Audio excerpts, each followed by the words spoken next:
Good morning, friends. In these times of gloom and doom of COVID 19,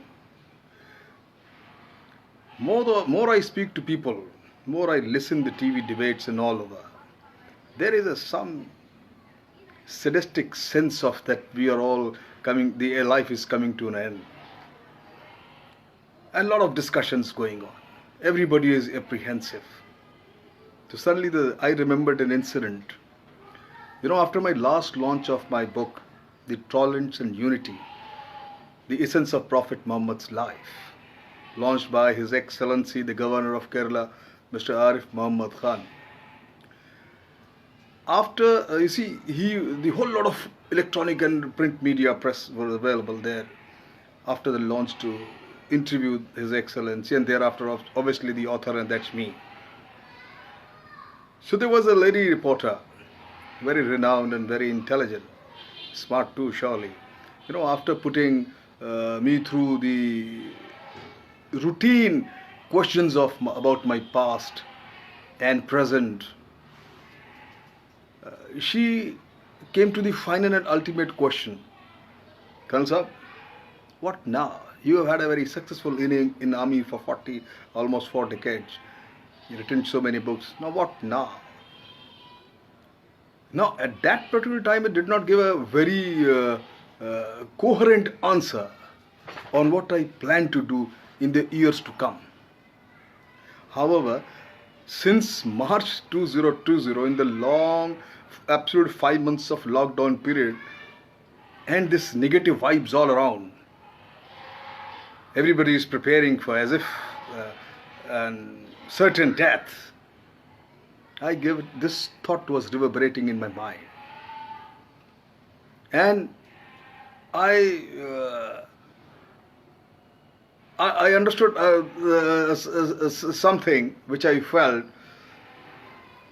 and this I'm going to share today with me the thought, and that is the topic of the talk today is preparing for death while alive. So what, you are retired, you will still have so much of energy, even till last month you can do so many things, but still, since last 5 months I'm doing nothing, just thinking, reading and talking to you all. So today I'm going to talk in yet another interesting topic, preparing for death while alive. My friends, you should know that Socrates has once advised that always be occupied in the practice of dying. The question comes, how does one practice for dying?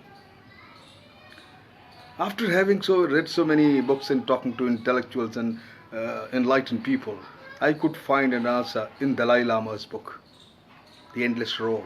He advised that meditating on it is practicing for dying while alive. Now this is quite confusing to me, at least. Somehow, I am not sure how thinking about can help preparing for death. In any case, whether we think or don't think, meditate or don't meditate, we are going to have the life after death that is certain, be it reincarnation or be it the day of atonement, and then obviously followed by heaven and hell. And there comes a time when you realize that you too are on the waiting list and nothing else. My friend, remember, you think of what you could have done in your life, but failed. Just failed to do what you wanted to do. You wanted to become a millionaire or a billionaire, but did not go beyond accumulating a modest bank balance maximum.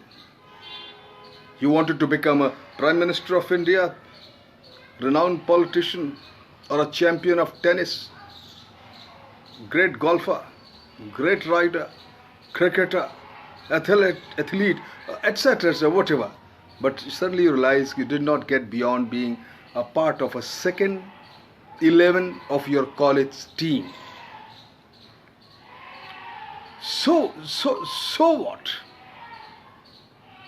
Or in my case, just a mediocre club player. That's it.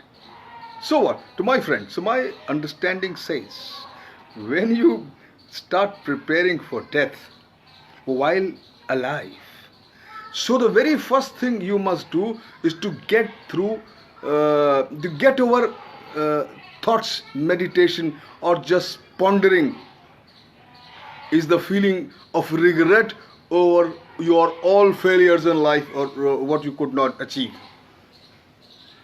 You did not. You did your best. Just remember, but it was not good enough. Just remember, you did your best, but it was not good enough to get you on top. So bloody what?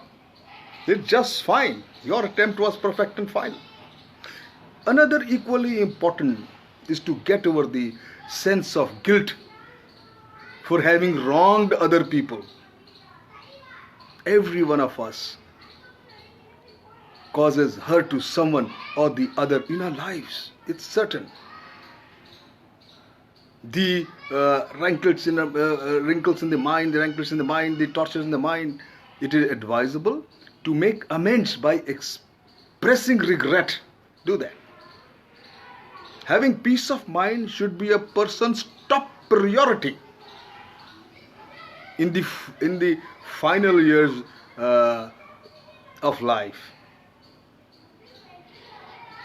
or the fag end of your life, or whatever stage you are in. The peace of mind, I feel, should be your ultimate priority.